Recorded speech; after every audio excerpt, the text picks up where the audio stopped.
Quality স্ট্যান্ডার্ডের একটা কথা বলতে চাচ্ছি সংক্ষিপ্তভাবে।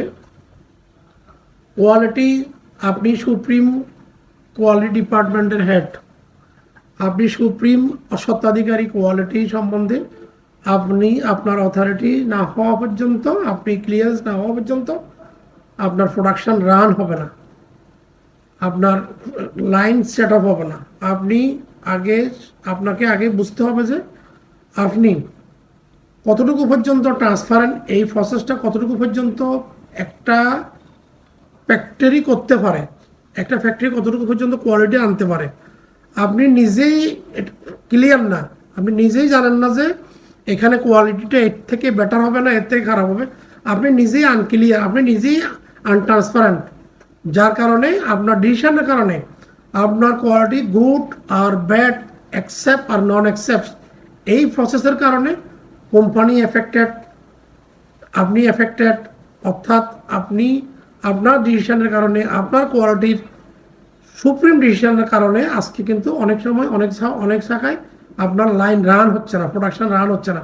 2 দিন, 4 দিন, 5 দিন, 7 দিন, 8 দিন নষ্ট হয়ে যাচ্ছে। কেন নষ্ট হচ্ছে? ডিউ টু কোন প্রসেসটা কীভাবে চলবে, কতটুকু পর্যন্ত অ্যাকসেপ্ট, কতটুকু পর্যন্ত অ্যাকসেপ্ট না, আপনি নিজে ট্রান্সপারেন্ট না।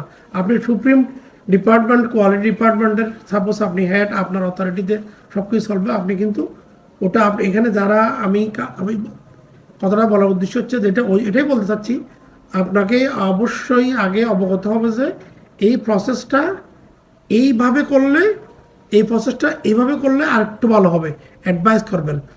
রিজেকশন করা, ট্যাপ দেওয়া,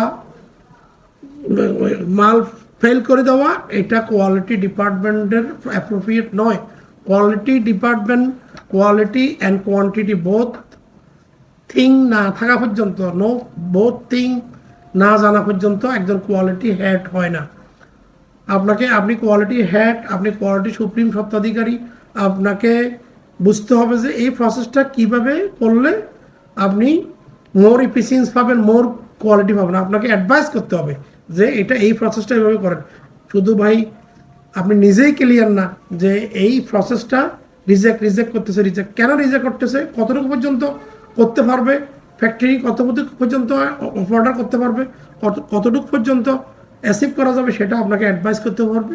এইটাই হচ্ছে যে কোয়ালিটির সঠিক একটা অ্যাডভাইস হওয়ার দরকার, যে আপনি এইভাবে আমি এই অ্যাডভাইসে করেন, এই কোয়ালিটি করবেন। আপনি শুধু রিজেকশন করলেন আর ট্যাপ দিলেন, ক্যান্সেল করলেন, প্রোডাকশন রান হলো না, 5 দিন 7 দিন সময় নষ্ট হয়ে গেল, অনেকগুলো লোক বসে থাকলো কোয়ালিটির কারণে, প্রোডাকশন দেখাতে পারতেছে না, ডিউ টাইম শিপমেন্ট এফেক্ট হবে, সব কিছু এফেক্ট হবে। একটা পর্যায়ে গিয়ে লেজের উপরে গিয়ে টাইম কিল হবে, কিল হয়ে গিয়ে আরও খারাপ মাল যাওয়ার সম্ভাবনা থাকে। সুতরাং রিজেকশন করার আগে কোয়ালিটি যে সুপ্রিম দায়িত্বে আছেন যে থাকে, তাদেরও অবশ্যই জানা দরকার কোনটা কতটুকু পর্যন্ত অ্যাপ্রোপ্রিয়েট, কতটুকু পর্যন্ত চলবে, কতটুকু পর্যন্ত চলবে না।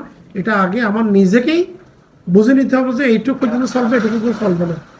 ঠিক আছে, এটা আমি কাউকে ছোট করার জন্য বলতেছি না, আজকে এ পর্যন্ত এটা বললাম। এটা হচ্ছে কোয়ালিটির একটা জাস্ট একটা শেয়ার করলাম জিনিসটা। You should part of the company, you should part of the business, you should part of the লাভ লোকসান, এভরিথিং। আপনার মাধ্যমে কোম্পানি উত্থান হবে, আপনাদের মাধ্যমে কোম্পানি পতন হবে। সুতরাং রিজেক্ট করার আগে আপনাকে অ্যাডভাইস বাইর করতে হবে, আপনাকে পয়েন্ট দেখাই দিতে হবে যে এটা এই পদ্ধতিতে করলে মোর কোয়ালিটি আসবে, মোর ভালো আসবে। আপনি যদি শুধু রিজেক্ট করা, শুধু আপনি ক্যান্সেল করা, ড্যামেজ করা, এটাকে হয় নাই রিজেকশন করা, এটা কোয়ালিটির পার্ট নয়।